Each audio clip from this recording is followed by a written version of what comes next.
Welcome to the Voices That Propel Us, stories of justice, action, and community, a space where justice meets action and community voices rise. Each episode, we bring you stories from the front lines, changemakers, disruptors, and everyday heroes who are building a more just, equitable, and liberated world.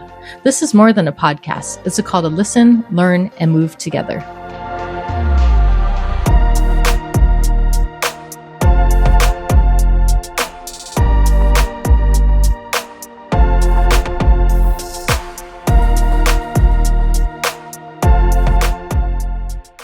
You were just listening to music from the incredibly talented Stephen Kong. You can find him on Spotify and Bandcamp. Today we have with us David Homan. David is the founder and CEO of Orchestrated Connecting, a global community of connectors, Orchestrated Opportunities, an impact-focused advisory firm, and SOAR CONNECT, a startup focused on the strength of authentic relationships. He hosts a podcast called Orchestrated Relationships, focused on developing relationship value, is an active classical composer, and is a proud father of two.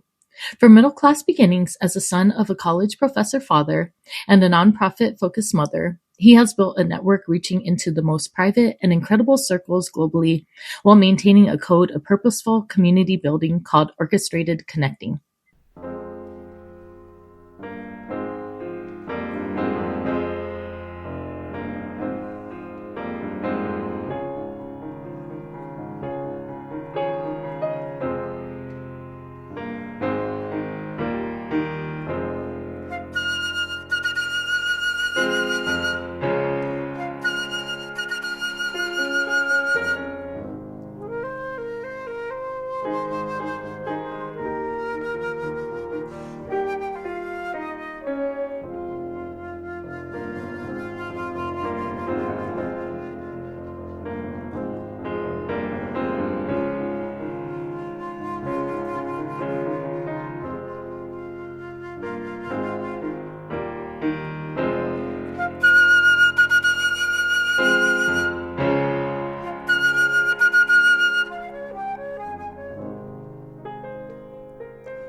Well, hello. Thank you so much for taking the time to share this platform with me. I'm really excited for this conversation. I'd be grateful and honored, because you wanted to be in conversation with me. I think you do beautiful and amazing work, but how are you doing today? It's been a mixed day, but Okay. I'm grateful to have this conversation. My daughter was sick. Oh, no. I launched my startup officially yesterday, Okay.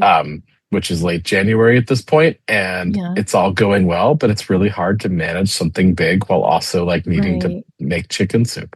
Oh, no. I'm so well, congratulations on the launch. I wish you the best with that. And I really hope that your daughter feels better soon. I know that Thank you. that might not be fun for the whole family. Great. It's the nature of it, as you know too, as a parent. You just Yeah. deal with it. Your kid is never sick when you need them to be, but then Right. we're never sick when we need to be or could be. It never works out that way. No, So.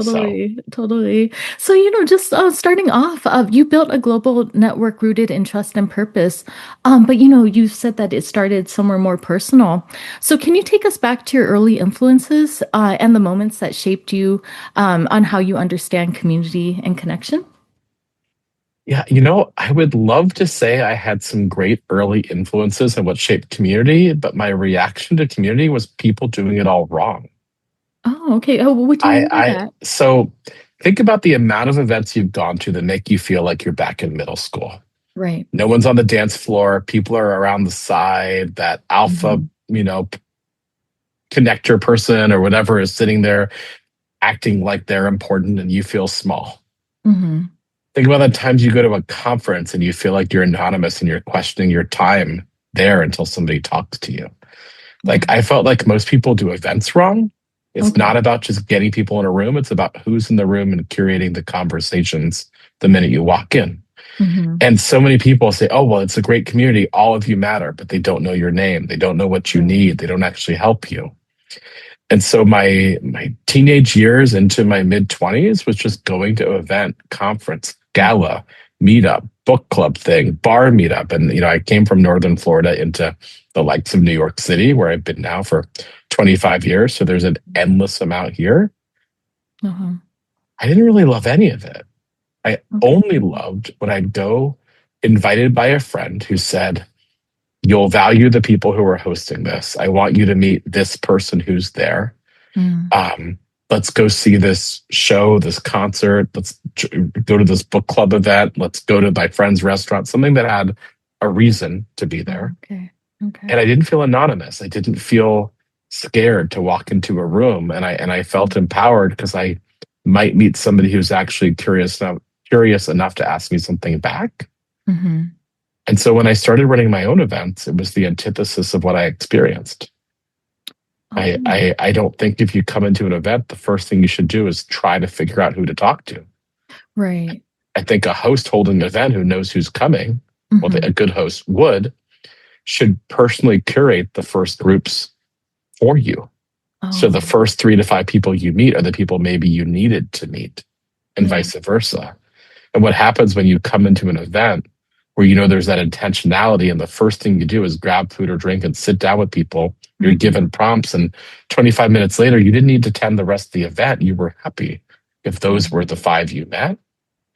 I didn't see that as an example.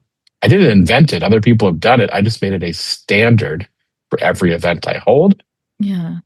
And people are so shocked and so enamored by the fact they walked in somewhere and they felt heard. Okay. No, that's cool. Thank you so much for sharing that. And I'm curious to know like when was that moment of like taking those observations to like action? Like it's like, no, I don't like what's going on, so I'm gonna like make changes myself and do it the way that I want to see. So I played around for a while. Okay. I did different events. I had this thing called a circle party where you came in. I wanted to figure out who you would like in this room. So if you were a red and blue circle, you'd have to meet those Okay. people. But Great. if you talk to somebody who was a yellow and green circle, you'd figure out why they weren't like you, but you'd find a commonality. Like everything was just how you get people to be curious and out of their mold or out Yeah. of their elevator pitch. Yeah. And, about 10 years ago now, I realized that I had built this weird random network of people that would be now proudly called connectors. But a Okay. decade ago, like the term had been coined, came Okay. out in a book by Malcolm Gladwell, but it was just the opposite of networking. It felt Mm. different. Okay. Now it's overused. Everyone wants connection. Everyone wants community. And I still question, well, is it? Or are you using the verbiage but not living up to it? Okay. But I had to hold a standard. Everyone I invited to my first event, uh, Mm-hmm. they had to be somebody who was somebody I'd leave my children with. Mm-hmm. They had to be an actual giver. Yeah. And I had to figure out a format that made me feel like I would be happy every time I went. Mm-hmm. And I built a format, which is small groups into group discussion and presentation into open for Okay. over half the rest of the event. I haven't changed it since, with over 200 sold out events globally now. Wow. No, that's really impressive. Congratulations. That I know that's such a big feat to like sell out things because I've had times when I've organized events and put a lot of effort into outreach and I've had like a very small amount of people to come. But I know what it takes, like a lot of work to get the people in there. So congratulations on that, selling out your Thank you. events. Yeah, cool. So, I wanted to ask you too. I noticed that in your bio, you mentioned that you grew up with a nonprofit focused mother and an academic father. So, with that, what values did you absorb early on that still guide how you build relationships today? I'm a combination of both my parents. And my Okay. dad, who just passed last year, was 6'1" and, Okay. a Shakespearean scholar, theater director, professor, big personality. Mm-hmm. And my mom is 4'11" on a good day. Uh-huh. And she talks softly unless she has to, and she's in charge. Yeah. And so this dichotomy of their height was also combined by like, I got the skill sets of I can walk in front of a crowd, I Right. can speak, I can network. But my dad was a horrible networker. Okay. He just loved his students. He loved directing, and whatever happened to them later in life, so be it. Even if they became Lynn Thigpen of Where in the World is Carmen Sandiego, or famous actors, or Siskel and Ebert, he taught one of them. But in his world, it wasn't about that. It was just about his influence as a teacher. Mm-hmm. In my mom's world, it was just about, I mean, she ran 4 nonprofits and still managed to be a super active parent along with my dad Wow. and showed up for everything. Both of them did because she was competent and she was kind and she knew where to focus. Uh-huh. So everything I do is this world of like visionary presenter operator. Okay. And it all comes from, and this is what I'm grateful for, I have parents who taught me how to do what they did and then let me free to do it the way I thought I needed to do it. Okay. No, thank you for sharing that. That's so beautiful. And I'm so sorry for your loss. But thank Thank you for you. sharing just like, how that helped to build a foundation for you. And so when you reflect on your journey, so this is from middle class beginnings to moving within some of the most private global circles. What stayed constant for you and what did you see that had to evolve? If everything isn't an evolution, then Okay. you're going to fail at it. Right. No, I agree with you. Um, not, you can hone it, you can get it right, Uh-huh. but everything that I tried to do, Mm-hmm. um, I stumbled into never really understanding how other people saw me and therefore not understanding how people really saw myself. Mm-hmm. And I was this person who never fit in anywhere in my world, but in Okay. other people's world, I was friends with multiple groups and I knew so many people. I Right. wasn't the person who somebody called on a Saturday to say what am I doing? Because they always assumed I was planning something or doing Oh, something. okay. So I'm sitting here going, why isn't the phone going to ring? And somebody else is going, well, he just did an event at Carnegie Hall last night. And Mm-hmm. that's really cool. And I'm thinking, but I'd like to see my friends. I'd like to go out. I'd like to meet somebody. And so like we all live in these two worlds where Uh-huh. it's the way we see ourselves and the way we're seen. And my journey, right, the mistakes I made were trying to understand how to combine those two in a way that people could see me, whichever hat I put on, Mm-hmm. the proud one or the self-deprecating one. And when I built the network, Orchestrated Connecting, that Mm-hmm. was the first time everything felt right. That was Okay. that evolution. I've kept honing it. But as I said, like I felt alienated everywhere I went. Mm-hmm. I got tired of going in conferences, spending time and money, and feeling like I was judged for whether I should have been there or not. Right. And then I realized I met those few people at each event, each conference who were unbelievable people. Okay. Just people that you would want to leave your kid with, like just like That's high beautiful. integrity. But at the same time, because the world isn't just about having nice friends, Mm-hmm. it's also about what's in it for you, what's going to happen to your business, to Okay. your podcast, to your reputation, to your bank account. I built a network of people who are often unapologetically the ones everyone else wants to talk to. Okay. And my network includes, Super Bowl champions and Mm-hmm. Olympic medalists and celebrities and billionaires and all of this. But like they are friends of mine. Uh-huh. We connect at a different level because the thing they do all the time is the thing I do that they felt alienated and alone in, Mm-hmm. which is connecting with purpose and intent and feeling like there's actually a community around them as opposed to just people looking for opportunity around Right. them. Right. No, thank you for sharing that. That's so beautiful. And I know that you talked about this a little before, but I'd love to further explore it with you. So you often talk about relationship value rather than networking. Um, so with that, what's the difference and why does that distinction matter? Especially in today's transactional society. So think about the person you met, things went well, transaction happened. Are they still in your life? The answer 99% of the time is no. There Mm-hmm. might be people that like, they do sales back and forth, but doesn't mean it's a relationship. Right, right. When you connect with purpose and intent and you build a relationship, your Mm-hmm. relationship doesn't even just survive transaction, it thrives because of it. Mm-hmm. I am currently finishing the raise for the second round of my startup. Okay. And in a normal world, you have to go out to hundreds of people to try to get two. Right. I have people coming to me, not a ton, but enough that any other startup founder raising would be like, wow, how do you do that? Who are saying, would you have me? My friend told me they might invest or they can't, but there might be room for me. Mm-hmm. Would you show me this? Could I honor you by supporting it? Okay. And it's because I built a network and a relationship first, Yeah. as opposed to building it because they're an investor and I want to pitch them and show them my deck. Right.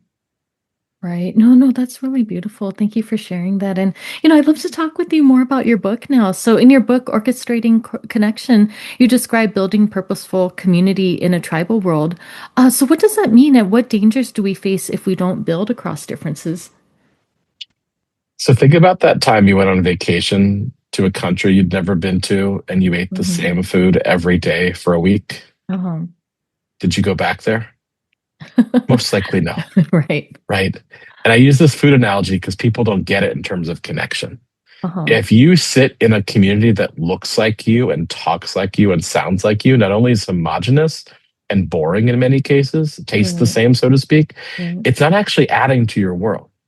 Right. And Right. so the more diversity you bring into your network, with the more Uh-huh. intent that you work on as yourself to be more purposeful, to ask for what you need, to know what's around you, the Right. more you actually can gain what you need from every interaction you try to make, Hmm. which is this going to help me as it helps somebody else?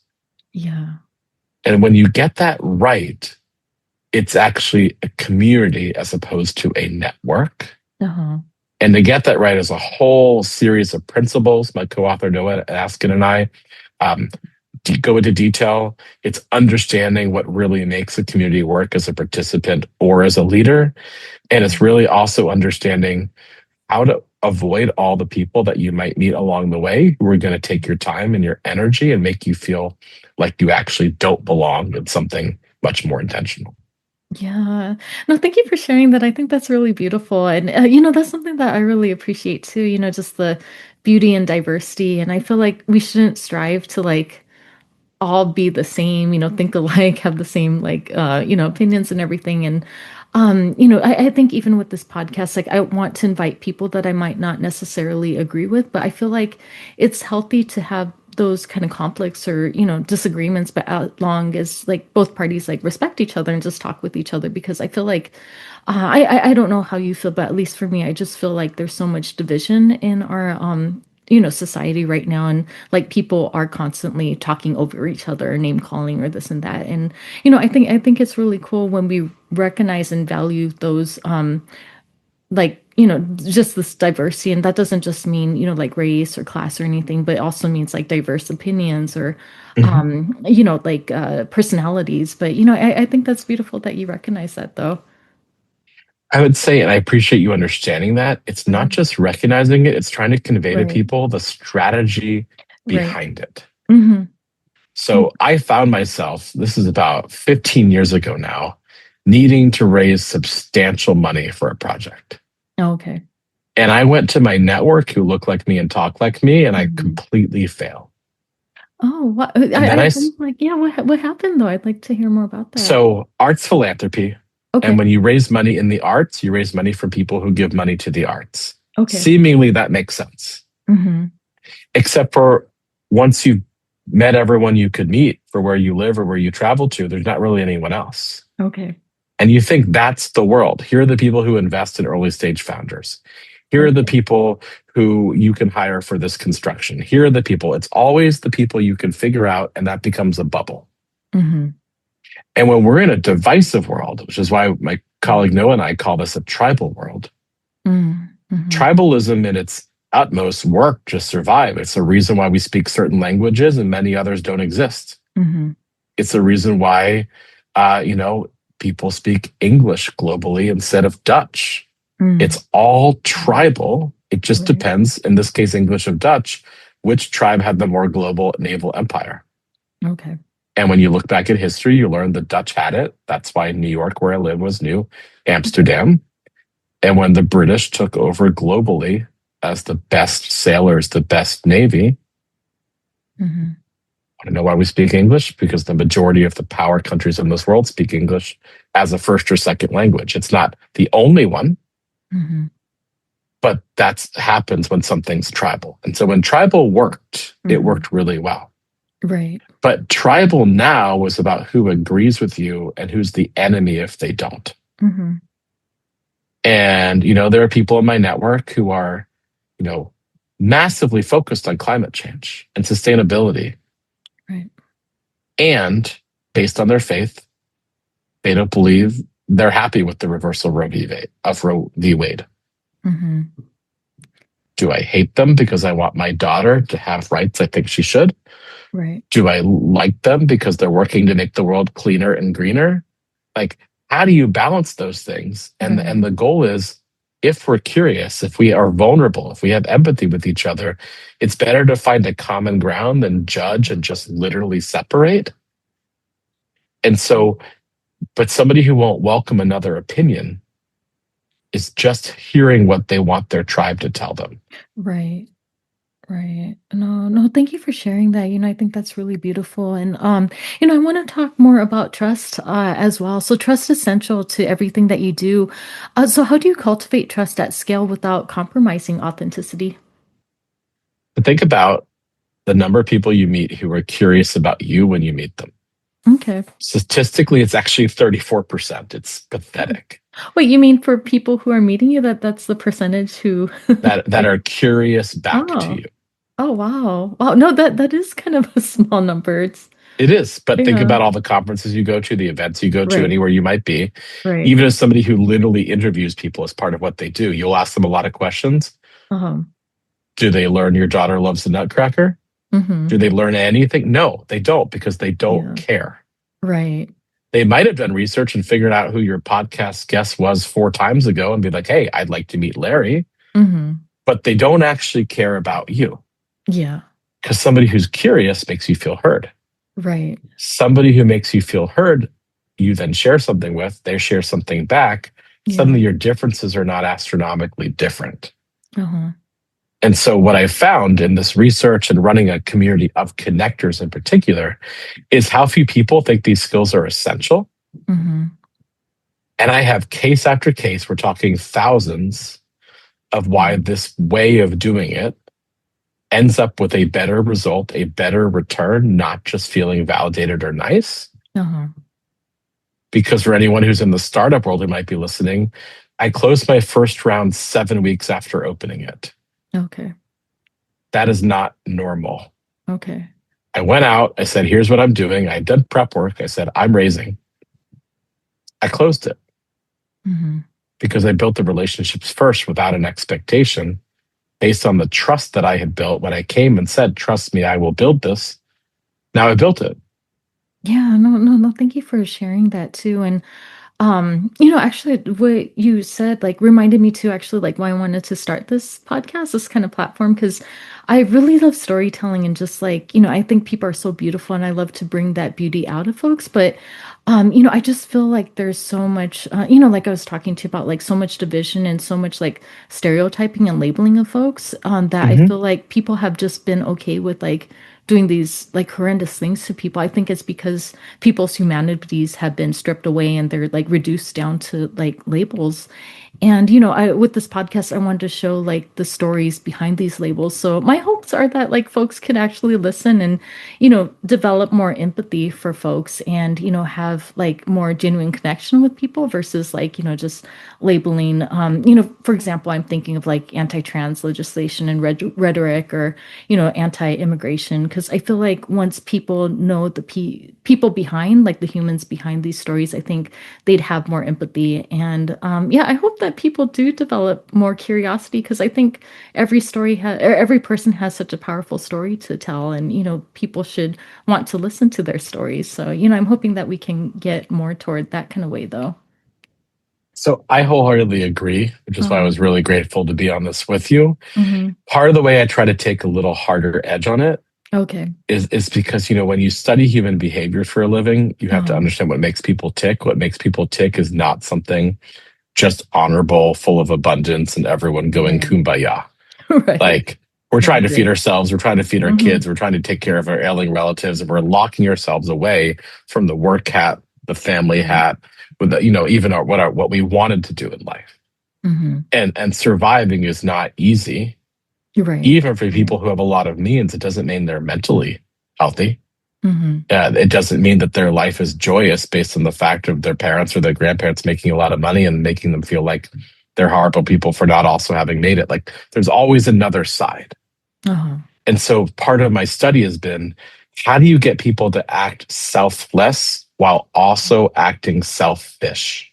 No, that makes sense. No, totally. I agree with you because it's just that actually I've done a lot of community work as well, like community organizing.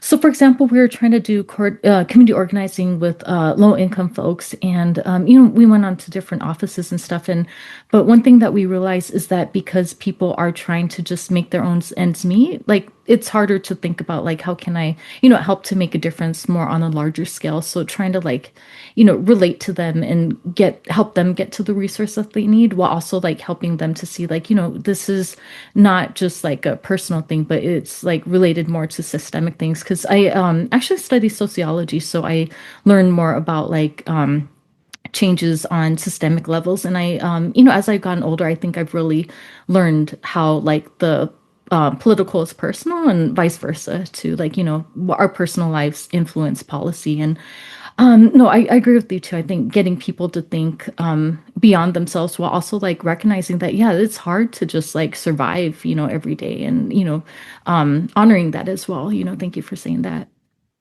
And the only thing I'd add, because I think you Uh-huh. obviously understand this too, Hmm. what if doing it this way got you more of what you wanted? Yeah. And can you further Like, elaborate on so I grew up in a middle class family. My that? dad Okay. taught some amazing people. None of them knew me or ever heard about me because Hmm. he never networked. Oh, okay. I got to New York where I had to build my own world, find Hmm. work, run a nonprofit, build businesses. And Yeah. along the way, everyone that I have met has been an instrumental part of that. Mm. I Yeah. wasn't handed a network. Uh-huh.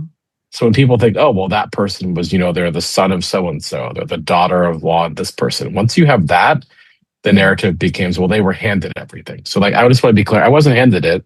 I Uh-huh. do have privilege in my life with my Hmm. gender and my race and middle class versus Hmm. much worse for many people who want to aspire to more Right. and are basically living, cash poor and just working through each day. Hmm. But if you're trying to achieve something or do something better, whether that is a bake sale to get every kid at your kid's school a computer, Uh-huh. or you are working to launch a startup to transform the way that we use tech in this world, or you're trying to help get trans legislation back into a place Hmm. where those who identify as trans or anything are just people, which is Right. what the legislation in my mind should be. Yeah, I agree. Hmm. Uh, all of that takes other people. Hmm. And if you do it right, you have people who are your advocates and champions who open doors for you, who create access for you can't do on your own. Uh-huh. If you do it wrong, it looks great for a little bit and then you crash and burn and you're lonely and you don't have what you needed. Right. Unless the joke always is, unless you have a lot of money, Hmm. unless you're incredibly good looking Uh-huh. or both, then you can get more of what you want. But that's Right. only a few people blessed on this planet who have it all, so to Right. speak. And I actually know a lot of them and they don't have it all. Uh-huh. They're trying to find purpose, they're trying to find value, they're trying to live out of the shadow of their Yeah. mother. Some came into fame early and then it faded. And what happens if you were in a couple of movies in your 20s and now you're 50? Are Uh-huh. you a has-been or are you purposeful? And this is where Right. everything that I try to put out in the book in particular is that the more intentional and personal you can be, Right. the more purposeful you are in what you need and who you want to help and how you can. Hmm. That takes a large amount of self-work and self-awareness. Yeah.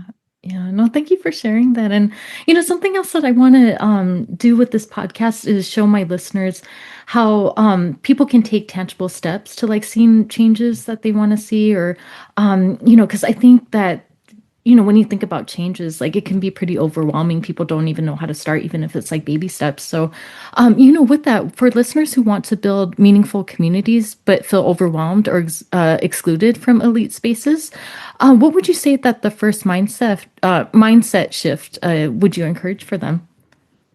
The easiest one, which Mm-hmm. I've said a few times now um, in my world, is think about where you are now and who helped you along the way. Mm-hmm. And think about whether you actually ever called them to say thank you. Uh-huh. Figure out who that person is, who made an intro, who got you your first job, or whatever it might be. Ask for their time, call them and say thank you, Mm-hmm. and just do it under the spirit of like, here's what I'm doing now. Part of this is thanks to you. I wanted you to know it. Yeah. Try doing that to 10 people. Okay. and then see what responses you get because you don't ask for something in return. Right. Somebody go, oh, well, what are you doing? Oh, you started this podcast. Do you Mm-hmm. know my friend so and so? Their Mm-hmm. name is, and then it's like, Leave Schreiber. And you're like, how is that person going to get on my podcast? And they go, Uh-huh. they really want to bridge the political divide and focus on getting rid of hate. And like, it's like my brother's best friend. So like people sit in a Okay. relationship often you don't know of. Uh-huh. So if you tell them thank you for what you're doing and what you're passionate about, you're Mm-hmm. very politely pitching them without saying, help me, I need something. And most of us only get thanked when somebody needs something else, Right. or we just get pitched. Right. Right. No, thank you for sharing that. And, my next question is, so your work intentionally brings more women and people of color into rooms of influence, which is something that I really appreciate, about the work that you do, because this is something that, is really important to me as well. So, but at the same time, you're also engaging men in that responsibility. So why do you think it's critical that equity work includes those who traditionally hold the power? You know, it's as simple an answer as it's the way it should be. Okay. It's also as complicated an answer, well, medium one, right? Uh-huh. Women are going to inherit most likely 70% of the wealth on this planet in short order. Why Okay. should men be screwing them over and not teaching them what they need to do or giving them empowerment before they do? Because Mm-hmm. if I was a woman who became ultra high net worth because somebody Mm-hmm. passed on and I had a lot of power, I'd remember who wasn't there for me or wanted something from me that wasn't just because I have money. Okay. So just matter of fact, like people talk about whether this is 45 trillion or 80 trillion, it doesn't matter. What matters is everyone knows majority of it's going to women Okay. and the power dynamic is going to shift no matter what we do Mm-hmm. or what somebody tries to do to maintain that echelon of men are in charge. Okay. The other thing is, right, because I studied networking and diversity, for me to have rooms that are 50% women, people of color, it's Mm-hmm. as simple as going, please don't recommend a whole bunch of white dudes. And Right. literally just say, Right. like, I want a room to be diverse. Please, like, make it diverse. Yeah. I went to one of my friends who was in my New York network, and I looked at her and I was like, I'm really happy you're here, but this can't happen again. And she's Okay. like, what? This is such an amazing room. I was like, yeah, but you're the only Asian person in the room, and that's Mm-hmm. not okay. There are literally Right. hundreds of thousands of you in New York. Where are your friends, and where are their friends, and where are their friends? Yeah. And the next event, there were 11 out of 40, Okay. and it's because I called it out. I don't Mm-hmm. do it for every specific thing, but this was a friend with a massive network. Uh-huh. She ran something I think called like Welcome to Chinatown. So Okay. she knew it. The only other person there we know was a very well-known like Taiwanese investor Mm-hmm. who runs an API focused group, Uh-huh. like just basically to support any Asian Pacific Islander in tech. And I Uh-huh. literally was like, well, guys, where's the rest of you? Right. People thought it was crass when I started. Mm-hmm. And then once they understood that when nothing looks the same, you Uh-huh. actually have a better representation of what networking in the world should be. Right. And now that my network is 2,500 people and has maintained the same gender balance Uh-huh. while maintaining power, the people who I meet who are women or people of color are often even more powerful than some of the men I get introduced to. Right. I'm wondering though, like, in your opinion, what do you think can help to make that shift of who holds the power though? Because like I've actually worked in the nonprofit sector for most of my professional career. I'd say, probably all, at now it's like close to 20 years, but like it does feel like that uphill battle because I feel like just in the organizations I've been a part of, and I think a lot of other organizations, it feels like the women of color are doing the actual work. But when you go higher up the ladder, in terms of who has the actual status, like, it gets more white when it's, yeah, I'm just wondering, like, how can we try to, just, I don't know, just, distribute more of that power and it just I don't know I guess I'd Yeah, love to hear your because like it's it feels so it feels tricky, hard to right? me, yeah, So yeah. so power isn't going to change overnight, and what you Okay. learn when you study power is power no matter who holds it. Okay. You might have majority white men who have power in a lot of this world. In other places, you have Right. majority Asian men, Latin men, whatever it might be. Uh-huh. But it will shift because it's going to shift. Okay. As populations rise, Uh-huh. there'll be more wealth holders in other worlds, but it is a world of interconnectedness, which means if you look like somebody who has means and they have means, you're more likely to have it than somebody who doesn't. Okay. You can't change that. That in the world of nonprofits, which is entirely based on philanthropy, my close friend who was a second father to me, Bill, would always say, you have one rule you have to remember. Okay. He who has the gold has the gold. Okay. And it's just who has the money, because that's what Right. feeds the nonprofit to its mission. Who has Right. the money? So majority of the people I raise money from running a charity were men in power. Right. Right. I can have a diverse network and that can still be true. Mm-hmm. But when you're trying to build a community that isn't just about the current dynamic, you have to think about why you're building a community, why you're part of one. Okay. And what I have now proven over a decade is when you build the network with more diversity, you get a more powerful network. Oh, okay. Okay. No, thank you for sharing that. I really love that. And solidarity and allyship are, things that are really important to me. So I'd love to hear your thoughts on this as well. So in your experience, what does allyship look like when it's done well? And on the flip side of that, what does it look like when it's just performative? So I like the term allyship, but the term I use is who can be your champion. I love that. That's really And cool. so if you forgive me, I'll just use that one because it's what I'm used to describing. Sure. So the most important things that will happen in anyone's life, including you or me or who's listening, will happen from somebody talking about you positively when you're not in the room. Okay. That is what a real champion is. Right. When somebody says, you have to talk to this person, they are great at this, let me introduce you. I can't wait for you to meet this person at my birthday party. Or somebody goes, well, I'm trying to turn around my business. You know who's an expert in sales and marketing related to fintech? And somebody goes, yes, you have to meet Jeremy. We live in a world where we don't think this is what matters, but everything that's a referral, everything that's warm is about how we locked into the psyche of another human being who respects us and respects us enough to basically sell us without us being there. Okay.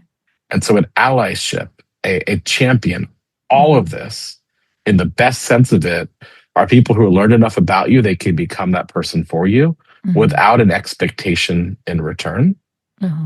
Because when I connect somebody to somebody else and my goal is for them to connect, and I literally do this like several thousand times a year, I do it right most of the time because people honor the chain. They tell me back what happened. I see what happens. Okay. Think about what my reputation is to somebody who doesn't know me, but for somebody who I've earned that person's respect. This is why in my network now, somebody calls me up, they're like, oh, I got to introduce you to this person. And I go, okay, fantastic. I meet this person. And then I turn around, I'm like, oh my God, they own a soccer team, but they're grateful to meet me. Yeah. Their sister is a famous Olympian, but they're grateful to meet me because I'm not meeting to meet through them. I'm meeting them for something that I've built and have stood for a decade now. Yeah. Which is as simple, right? These 5 principles in aggregate. You need to be curious and vulnerable with a diverse network. You need to be generous with the people you meet. And when something happens to help you, you need to have gratitude and honor. Right. None of that is rocket science. We forget parts of it. When we connect, when we embody it, that's where we quote orchestrate our relationships. No, I really love that. Thank you for sharing that. And, next I'd love to talk with you about SOAR Connect. So SOAR Connect addresses what you call the personal and ecosystem CRM gap. So why is this gap especially consequential for mission-driven leaders and social impact work? So I could get into all the technical specifics of this, Okay. but really, what Right. if there was a technology that could transform your business? Yeah. That could, in Yeah. a frictionless way, help you understand the power of your relationships. Okay. I've not yet seen a technology that understands you, how you connect, who you know, and who you build trust with. Right. that then gives you an augmentation of you, of Uh-huh. how you interact in this world. Mm-hmm. And that's been the joy and the stress of building a startup, raising money, but having delayed launches because what I'm building is hard. Mm-hmm. Because I also don't believe that a tech company should own your data. I Yeah. think your data is yours. Right. And therefore, we can empower it and augment it, and you can benefit with us from your actions in it. But it Uh-huh. shouldn't be about us knowing like your preference for a mattress or when you get your haircuts or that you liked three things related to ice cream. Uh-huh. Like all those things, they might seem innocuous, but we live in a world where we're constantly having who we are sold and Right. marketed to. Right. And my world is somebody calling me up and going, I'd like to make this intro, and me going, great, you should talk to this other person that trusts me. Mm-hmm.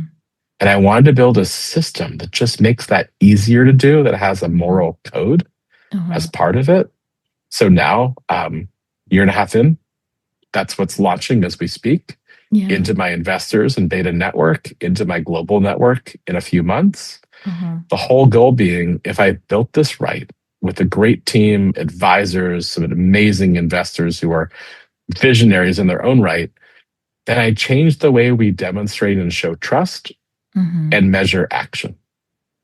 Yeah, no, I love that. Actually, I've been thinking a lot about that too, like using the use of AI and just technology, because I think it's great, like, just helps me with my work as well. But so a little bit about me, I've actually been a recruiter for many years, and I just think it's so important just to have that human connection. But I heard that, even AI could be taking over recruitment jobs, and myself too, being in the job market, I just hear that there's so many systems that can like just weed you out and you just don't get that kind of connection. But, I'm just wondering how can we ensure that technology is designed to support connection that deepens humanity rather than replacing it? This is why I use the term augment. Okay. But I'll give you an example, right, of Uh-huh. where AI and tech goes wrong. Okay. So in New York, there's a very, very, very fancy elite club. Mm-hmm. I ran an event at this club with a close friend who is Okay. a known TV personality. Uh-huh. And I get this weird email from somebody at the venue where this club is Mm-hmm. that basically was like, hey, set so many notes, you haven't paid this bill. Mm-hmm. It was a crappy email. It was like somebody who was hangry and having a bad day Mm-hmm. pushed. And my friend politely wrote back, I'm not Mm-hmm. sure I understand the tone of your email. Mm-hmm. He says, like, here's what happened. I got one notice for this invoice. I was traveling. I was in a remote area. Like, I must have missed it. I'm sorry. Uh-huh. But you're acting like I've done something wrong when you reminded me once and make me feel like you've been chasing me. Okay. And the response back from the head of a team Uh-huh. was, I'm so sorry. This was written by AI Oh, and wow. I didn't notice. Wow. So a reminder note to pay an invoice Right. written incorrectly could have made a prominent known member of this club say, piss off, I'm Wow. done. Wow. So when technology is used to replace us, but Mm-hmm. we are still reacting to it, Uh-huh. there will be a million cases a day, a minute of somebody being like, wait, you used my data for this? Wait, you Mm-hmm. said this to me? This doesn't sound like you. Yeah. And when technology augments us, it can empower us. It can help us write better. It can help us Right. phrase it. But if we have to stake our reputation on what the next step is with tech, Uh-huh. you're going to be sure that we want it. It's not automated. Uh-huh. It's why when you watch an animated thing, especially Pixar, and Mm-hmm. every joke is funny, Mm-hmm. if the joke took 2 weeks to draw, it better Mhm. be a good joke. Right. If my tech makes 50 asks of everyone every minute and and all the asks water down the use of it, because a Uh-huh. lot of my tech is around the power of an ask. Okay. If suddenly you get 50 useless asks, are you going to read number 51? Uh-huh. You're not. But if you Right. get the right ask the first time, Right. then you're going to make one. You're going to get hooked on augmenting and filtering. And all this is the way that we're not understanding how tech is going to affect human behavior. Mm-hmm. It will get there But when it starts to replace us, why do we need it? What's the point of me writing an article on LinkedIn that gets 4 to like 8,000 views when a bot writes one and the other bots like it and it gets 2 million? Right. Did it matter? Because technically I got more following because my people read my post. Right. And theirs just had an algorithm boost it, but no one actually responded. Right. It's this falsity of how we think tech is going to replace us. Uh-huh. Tech either has to augment us or it's going to ruin us. Yeah. Yeah. No, thank you for sharing. And, I feel like you have so much like expertise in a lot of different things, but, I'd also like to talk with you more about your music. So you're also a classical composer with multiple albums. So how does music inform the way that you understand relationships, community, and even justice? I was always pining after something.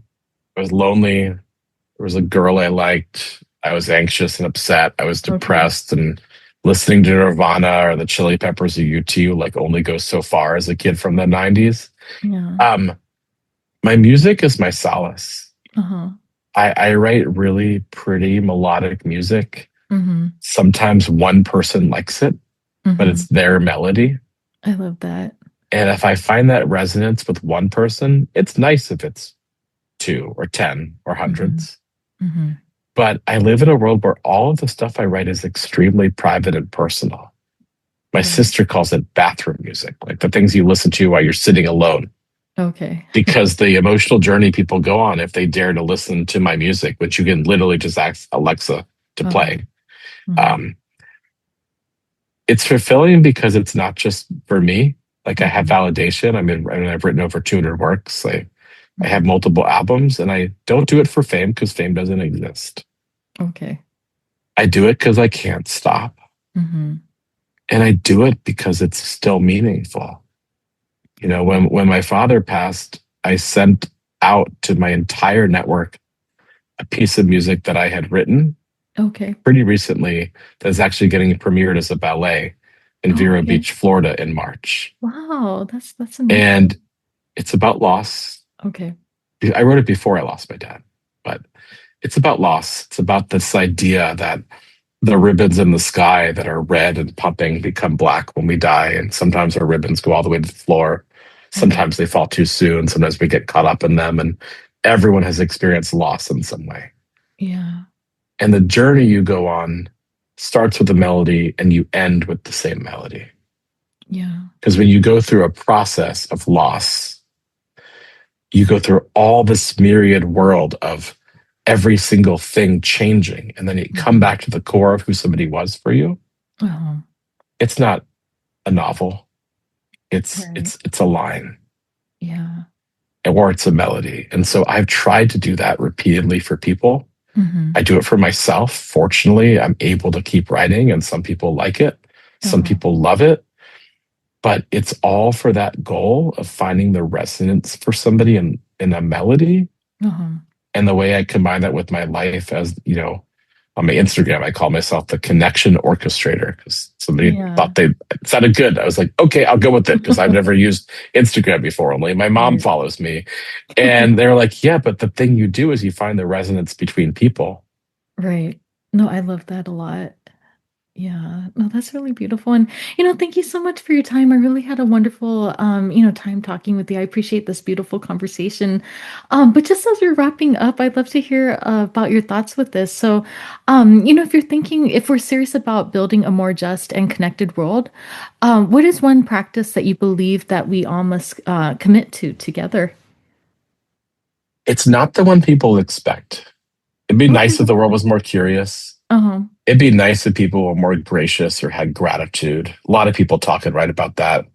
It'd Right. be really nice if everyone just embraced a more diverse network. Mm-hmm. It's the vulnerability. Yeah. Yeah. I'm living in fear my finances will run out by the end of this year because I'm launching a startup. I'm also excited because Right. my startup has legs. I had a best-selling book come out, and 2 months later, my dad died. Right. Like, Okay. like I've learned to be okay with this, Yeah. whatever people react to. If we simply went to the people we know or the people we're trying to get to and Mhm. took off that mask, Yeah. just say, I'm afraid no one's going to listen to my podcast when I launch it. Right. I Right. I'm concerned about what's going to happen in this, or like the more we actually embrace that, Uh-huh. we gain so much from it, and everyone is afraid to do it. Yeah. I got lauded for putting on LinkedIn that my dad died and I loved him, and here's a piece of music that made me feel like whole with saying goodbye to him, as if I was a maverick. Mm-hmm.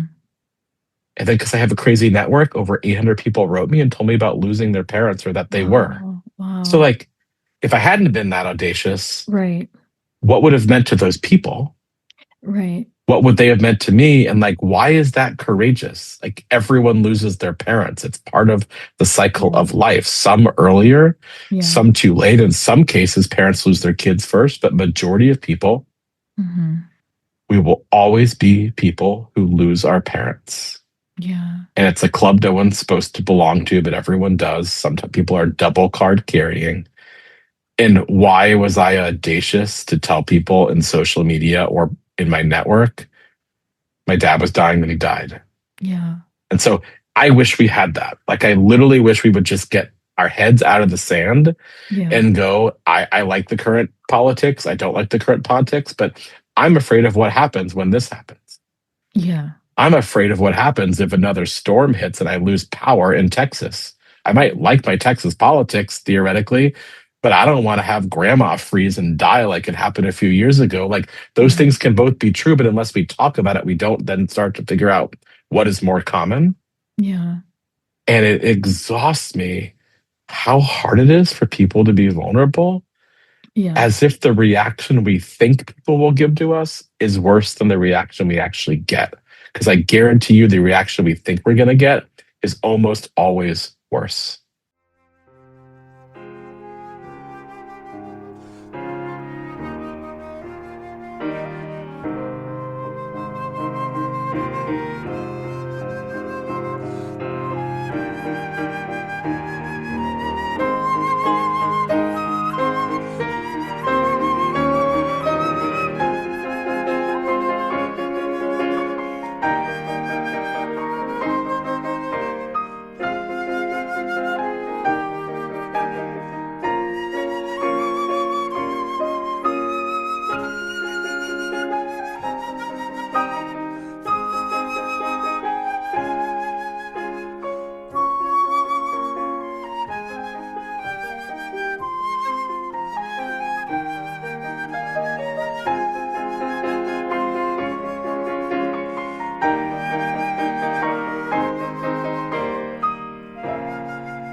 That's so beautiful. Thank you so much for sharing that. And again, thank you for your time. I had such a wonderful time talking with you. But just lastly, how can people find you if they'd like to connect with you? I made it pretty easy, but I Okay. will say it might be easy to connect with me. Like, my email is on my website. Okay. I'm very easy to find on LinkedIn or the rest. Unless you write intentionally as a connector, Uh-huh.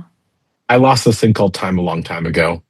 Mm-hmm. I got 3 kids in my house, a startup, a book, a business, um, Yeah. a mother who's 80 that needs my help every single day now. And if somebody wants to connect and they're a connector, like, I'd love to take the time. Right. If somebody just loves what I do and they want something from me, that's what I filtered out a long time ago. But I Yeah. make it easy, from orchestratedconnecting.com to orchestrating connection, the book, Okay. to lots of videos, to everything out there, because I want people to understand this isn't me preaching from top of a mountain. Like, I am in the Yeah. trenches, connecting, running events, figuring out how to be more purposeful and helpful every day. Uh-huh. And it is absolutely overwhelming. And I can't wait for tomorrow. Yeah. Yeah. No, thank you so much. That's really wonderful. And again, thank you for your time. And I wish you all the best, in your work moving forward. You do such like beautiful, incredible work. And yeah, I hope that you have a good rest of your day and I hope to stay connected with you. Absolutely. Thank you for your time. And thank you, everyone, for listening. Okay, thank you.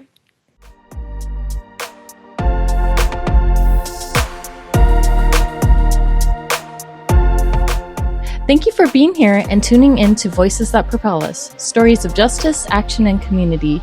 Your presence in this movement matters. If today's conversation moved you, share it, talk about it, and keep the work going. Together, we're not just imagining change, we're making it. Until next time, stay bold, stay grounded, and stay in the fight.